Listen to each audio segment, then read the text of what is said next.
It's a job itself. Right. And having that toolbox so you're versatile. Right. So maybe you're not doing the exact same job, but maybe now you're pivoted, but you can pull from that toolbox. You have to learn new skills. Yeah. You have to learn new skills. And this is one, with the technology, this is the skills you have to learn. And I think people, especially young people, but really anybody, I think that instead of, there's always some fear with uncertainty things, but I think that if they start looking at AI as, okay, this is something that's really moving to the forefront, it's an opportunity. If I can learn at the same level, everybody's early into it, on the consumer end. If I can learn how to and gain the education how to use this as a tool, now I'm ahead of the curve as far as AI starts to be more integrated into the workplace. Right. It's actually presenting a really good opportunity for people. And I believe that it's like, so one of those things is, and these, these technical jobs that we have with technology can really help a lot when it comes to actually starting another career. Once you learn a lot of it is patience. A lot of jobs are patience too, but it's definitely, with technology, it's a lot about patience. It's a lot about patience. A lot of it is, right, and learning. And because it's processes, and that's, for a person like me, liking to skip, it's not good. You have to have process. I mean, I think a lot of times that's what it takes. And that means you have to slow down, and you have to go through each chain of the commands in order to get the things done you need to get done. And that's so, with technology, that's a lot of what it is. And I think it's a good thing too, as well. And and I think that lends itself to perfect mentor relationship, because oftentimes the young people that need a mentor are going to older people who can provide a lifetime of experience. But that older person a lot of times needs some help with the technology. Because you'll be left behind. There was a lady asked me, do y'all teach? She just texted me last week. Do you teach about computer? Yes, we do. Come in. We have computers. We're sitting around looking at them. Right. They're not doing anything right now. Of course, we're in here now. Right. I'd rather somebody be on them, learning, than just let them sit there and say, oh, look at all these nice computers we got. Okay. Yeah. How nice are they? Are they helping people? Right. And that's the thing. So you don't want to be left behind. You have to adapt. And that's a lot of things. But another thing about certificates, and when it comes to certificates and degree, if we put them against each other, certificates, are cost effective. Let's get it where it really is. And also less time. Doesn't mean you don't have to put the time in, right, but it's less time. And like I said, some of the opportunities are there. Yeah. Because they're looking for people that can really do it, and that's the thing. And then we have to understand. Yeah, and depending on the work field, I think, I know several people that are skilled welders, and their income is really good. But there are, I would say, put in some research, because there are certificates that's jobs that are hiring that if you have this certain certificate, I'm thinking about a welding certificate. If you have a certain one for that field, your resume just got moved to the top, and right, and sometimes those certificates can make up for lack of experience. Right.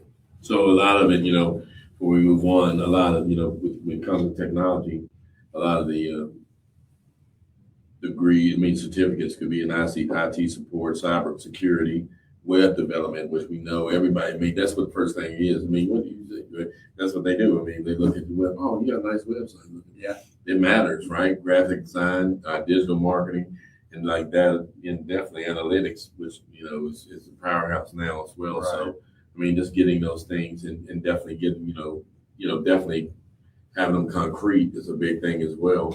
to understand these things as well. So I mean, I think a lot of that helps us when it comes to all the scheme of things as far as what are we what are we to do when it comes to careers.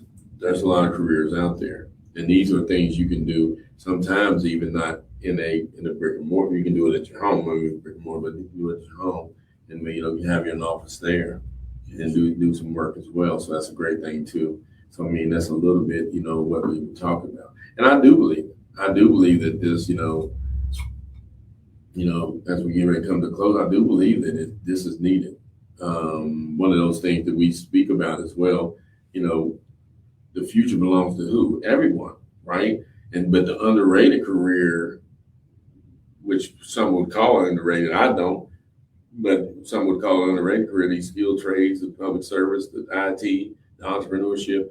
Listen, it's a great skill to have.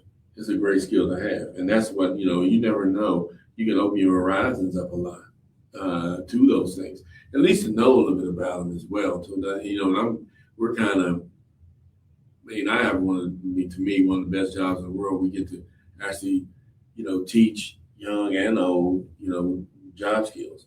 Yeah. But what they don't understand, they teaching me every day too. Absolutely. It's like, that does. I mean, this, I had a little lady the other day when she was in class and just told me, she wanted to do both. Like she wanted to do a little dabble in nursing to see how it's like, and also do some other things as well. So that's to me out of sight because really still focus on the future, but then still want to kind of give back to the community because there's something like working in, which we'll speak about here in a minute.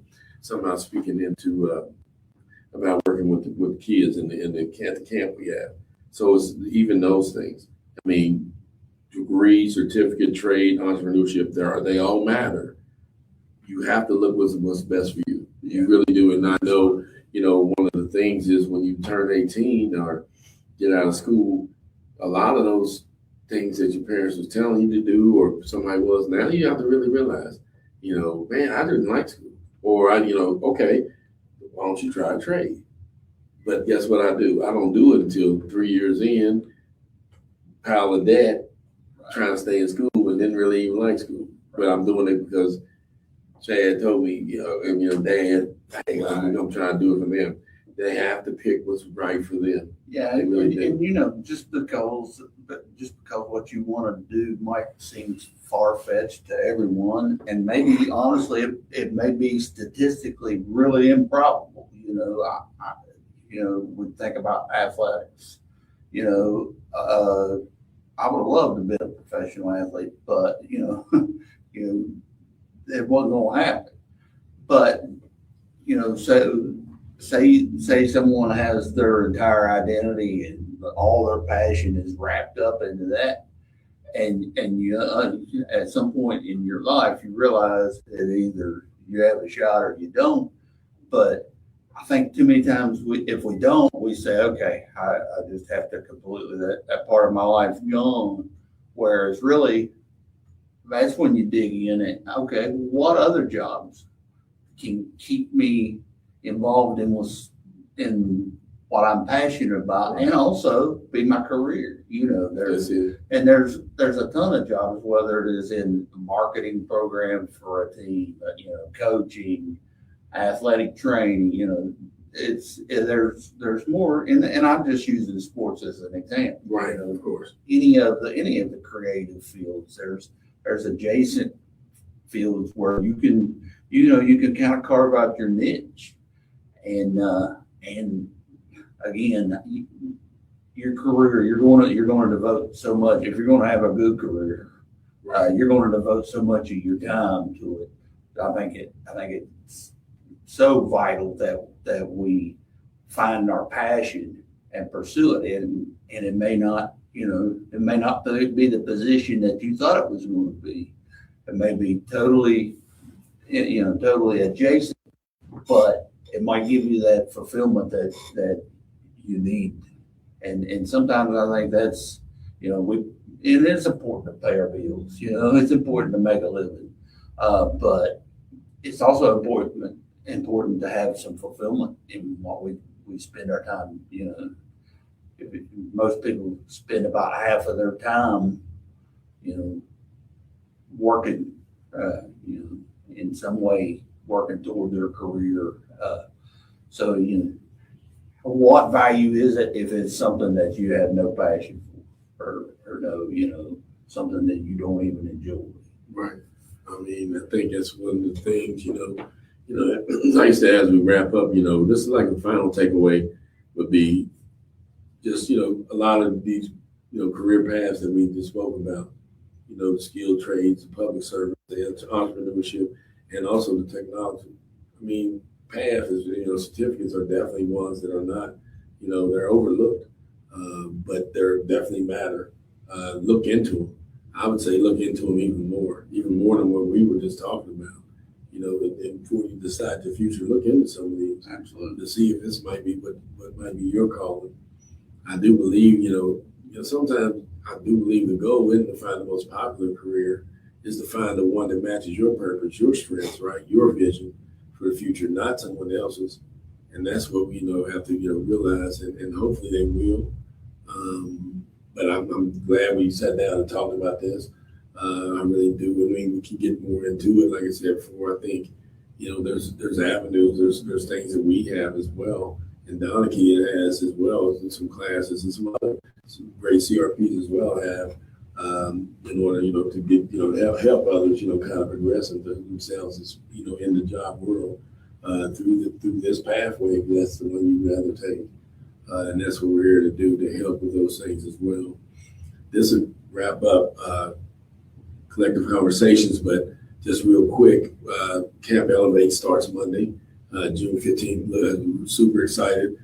We're full as far as registration. I think that's a blessing as well. So we're going to have, 25, youth coming in, elementary kids coming in, and visiting different places, going to some of these public service, with the police and, the fire department, places like that as well. So I think that's a great thing too. So I'm super excited for it.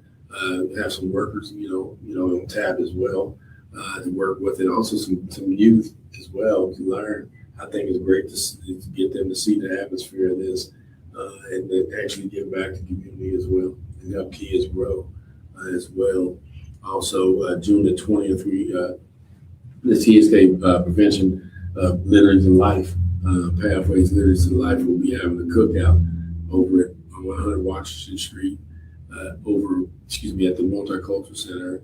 It's outside though. It's a front yard cookout. It's from 12 to 2, and that's going to be June the 20th. June 20th, come out. Like I said, we're really trying to, again, never going to stop trying to attack illiteracy, and help people, learn, and be able to read better, even though, like I said, I know it's a stigma about not really wanting everybody to know, and that you don't have to. We want to do it in a way where, it's discreet, it's dignified, to where you can't, none of that. We don't want that, but we definitely want you to be able to read. We definitely want you to be able to, definitely be productive in society. A lot of it has to do with reading. I mean, I'm not going to get around the fact that you need to learn how to read. I'm sorry, it's just the way it is. I mean, and the aids that they have can make that happen. And we're here to help as well. So this, like I said, I thank everyone for listening. And like I said, and join us next week on another edition of Collective Konversations. Thank you, Chad. Thank you.